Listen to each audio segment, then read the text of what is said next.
In 1787, the Bohemian capital of Prague was possibly the most musical city in Central Europe. While music was a pleasant diversion in Vienna, in Prague it was pure passion. It was taught systematically in the schools and formed an integral part of the city's cultural life. And so, it seems inevitable that Mozart, whose music was loved here, would one day be invited to visit the city. When the Marriage of Figaro was first staged in Vienna, it was only a moderate success. It ran for a grand total of 9 performances, and then the Viennese consigned it to the history books. A few months later, Figaro was produced here in Prague, and what a difference. Audiences were crazy about it, and Mozart was brought in from Vienna to conduct the opera himself. Here, he wrote, they talk about nothing but Figaro. Nothing is played, sung, or whistled but Figaro. No opera is drawing like Figaro. Nothing but Figaro. That's the kind of reaction every composer in history dreams of. The next 6 months were to produce, among other things, perhaps the most profound music drama ever written, as well as some of the happiest piano music, as Mozart showed, more conclusively than ever before, the sheer variety of his musical invention.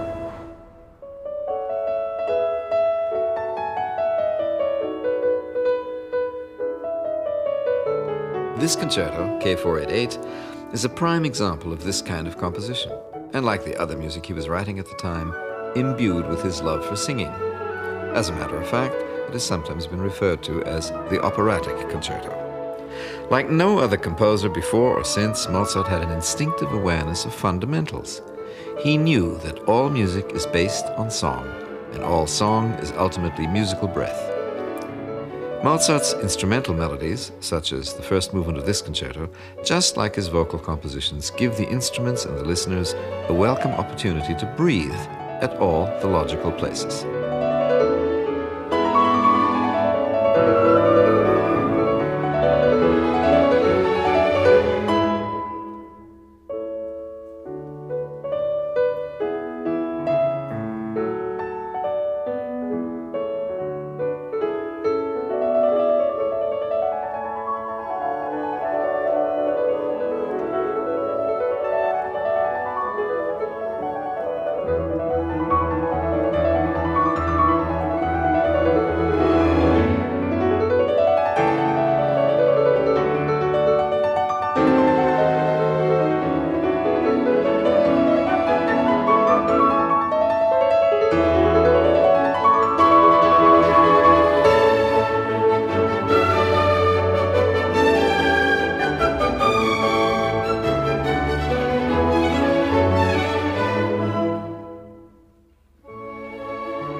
In January of 1787, Mozart and his wife Constanze went off with a couple of friends to Prague. The composer had been invited there to conduct further performances of his Figaro, which had already been in the repertoire since December. During the 3.5-day journey, everyone was in the best of spirits, calling each other by silly nicknames and generally enjoying the freedom that comes from being away from home. If the Mozarts ever went on a pleasure trip, this one was it. Apart from 6 German dances he wrote shortly before returning to Vienna, he didn't compose anything here. But in addition to the piano concerto and a few other works in his luggage, he had also brought along a symphony. It came to be known as his Prague Symphony, an eloquent testimony to his love affair with the city.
Dearest friend, at last I have found a moment to write to you. I resolved to write 4 letters to Vienna the minute I arrived, but to no avail. I only managed 1, and then only half of it. Immediately after our arrival on Thursday, we had a dreadful rush to get ready for lunch at 1 o'clock. After the meal, old Count Thun entertained us with some music performed by his own people, which lasted about an hour and a half. This kind of real entertainment I could enjoy every day. At 6 o'clock, I drove with Count Canal to the so-called Breitfeld Ball, where the cream of the beauties of Prague is wont to gather. You ought to have been there, my friend. I could just see you chasing the women and the pretty girls. Well, not chasing them exactly, limping after them. I didn't dance or flirt with any of them, the former because I was too tired, and the latter because of my natural bashfulness. I looked on, however, with the greatest pleasure while all these people flew about in sheer delight to the music of my Figaro, arranged for German and contradances.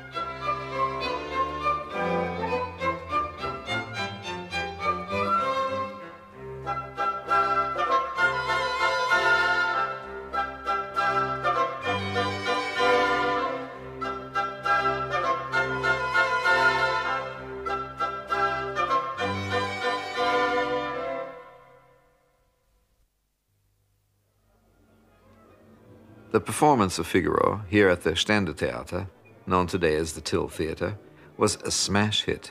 The opera company's director, Pasquale Bondini, must have been more than delighted. Delighted? Relieved. After all, I'd taken a huge risk on this project. When Mozart's friends asked me to invite him to conduct a new production of this piece, only weeks after the Vienna premiere, I must admit I had my doubts.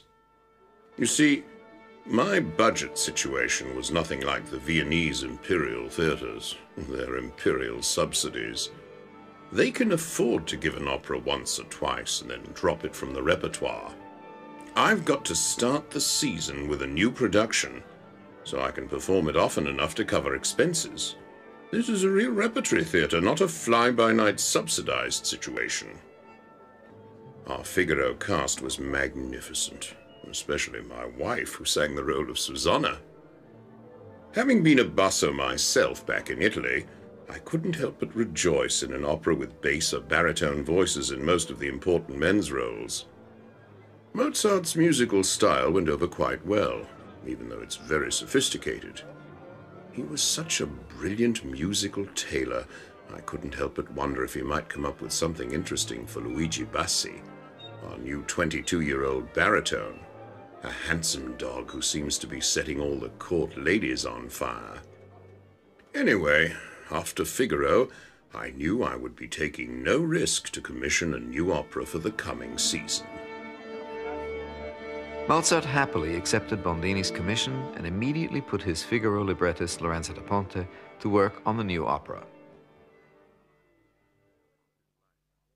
Da Ponte's life is the stuff movies are made of. Born Jewish in Venice, he later converted to Catholicism and even took holy orders. His vow of chastity, however, didn't stop him from becoming one of the most notorious womanizers in Europe, just like his friend Casanova.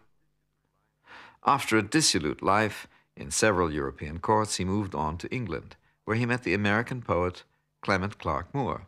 Now, you know him as the author of The Night Before Christmas. Moore invited Da Ponte to come to the United States and bring along his friend Mozart, but the invitation came too late. Mozart had already died. Da Ponte went to America anyway. He established the first Italian language faculty in the country at Columbia University, ran an opera company, and eventually died a respected old gentleman in Philadelphia in the 1820s. Working for Mozart with his very specific dramatic and structural ideas was quite a task in itself. But add to this the fact that I had to work on 2 other operas at the same time, Oh well, that's what a court poet's paid for. The first night I went to work inspired by a serving wench who supplied more than just snuff and wine.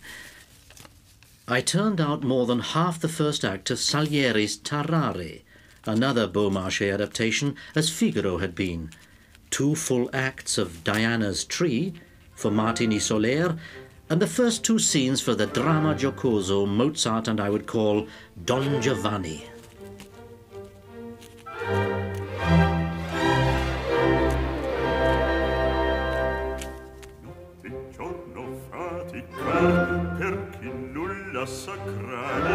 Piove vento sopportar, mangiar male al dormir.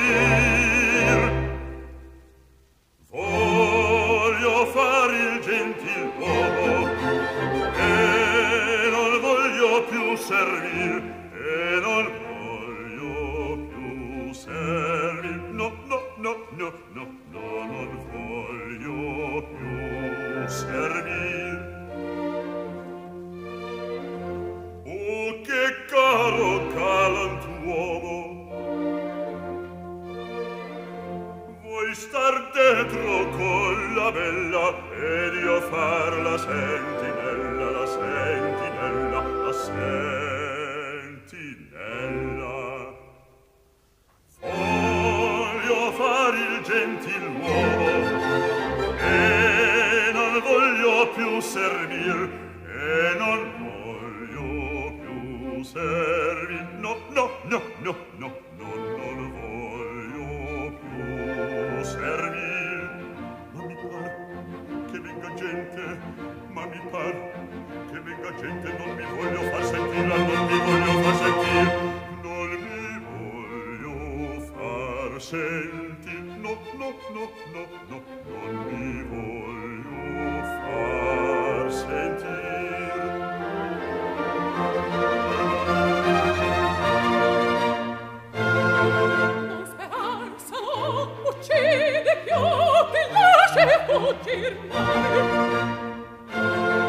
Donna folle intorno gridi, chi son io tu non saprai.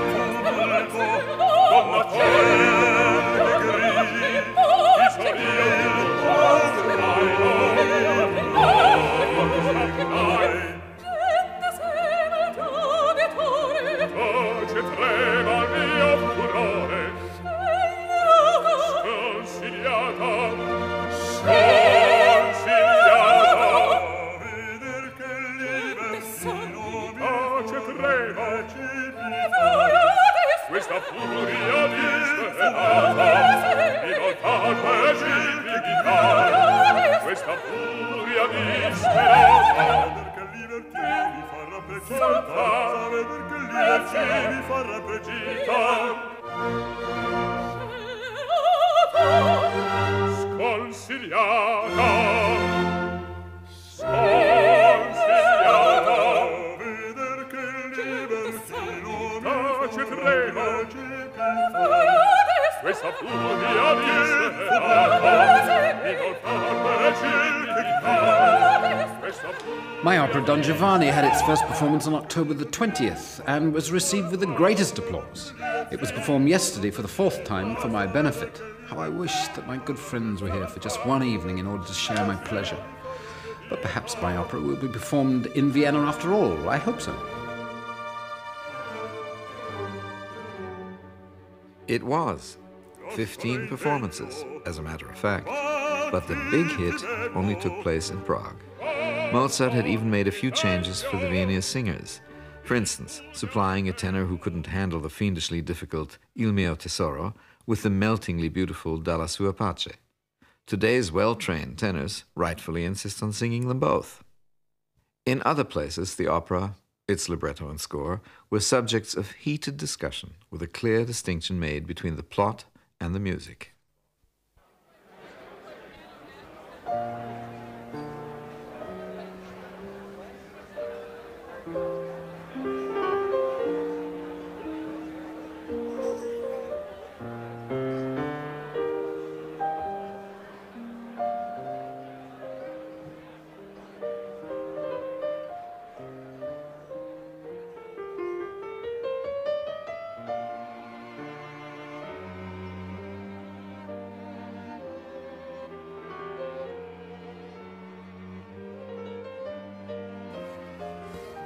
This palace overlooking Prague was the home of the Thun family, and in the latter half of the 18th century, it was the scene of endless parties and concerts.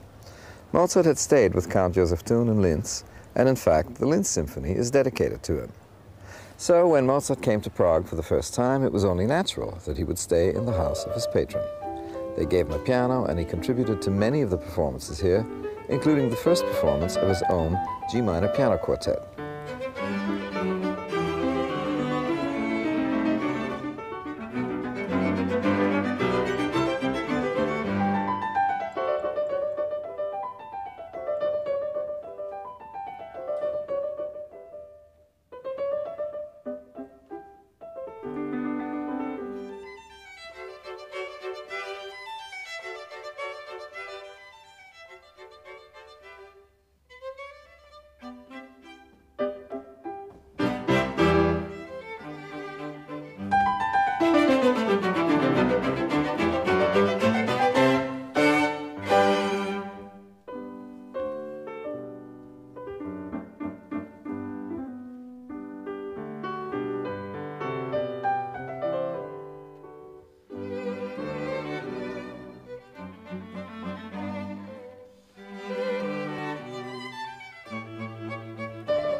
The quartet was written the same month Mozart had started work on Figaro. And like the opera, which revolutionized its form, this work too represents a milestone in musical history, the first work ever composed for this combination of piano and strings. Like so many other innovations, the piece initially suffered an ignominious fate when the Viennese publisher who had commissioned it backed out of his contract, claiming this combination of instruments would be unsaleable. But in Prague, Mozart could do no wrong, as witnessed this contemporary review of the G minor quartet. It was as if everything we heard or knew before hadn't been music at all. Everyone was spellbound, astonished. And in that year we heard Mozart piano works and symphonies in all the Academy concerts. From this moment on, Bohemia's love for Mozart's music was an established fact.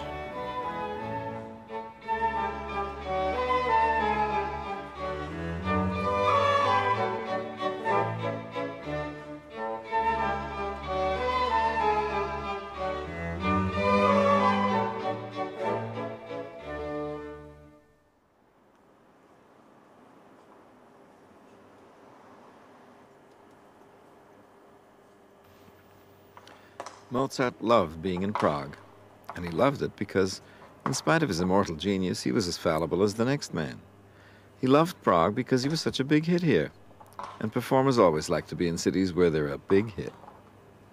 But although Don Giovanni was a triumphant success when it opened here, Mozart couldn't possibly have known that he had written what is considered by most musicians to be the greatest opera ever. If he had composed nothing else, that would have been enough.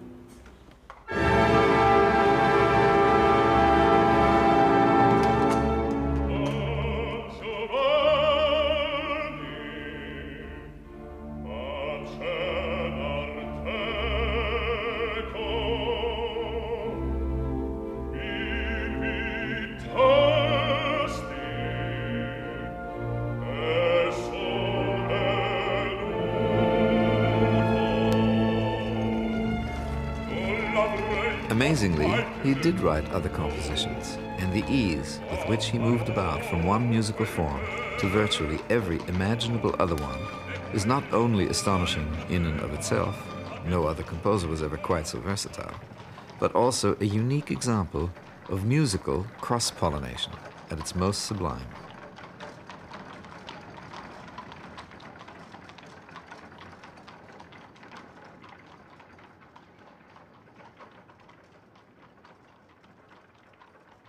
His Piano Concerto K488 is for the concert hall what Figaro and Don Giovanni are for the opera house, a work of enormous surface beauty with meanings beneath the surface that have inspired one generation after another to take it out and re-examine it from every imaginable aspect.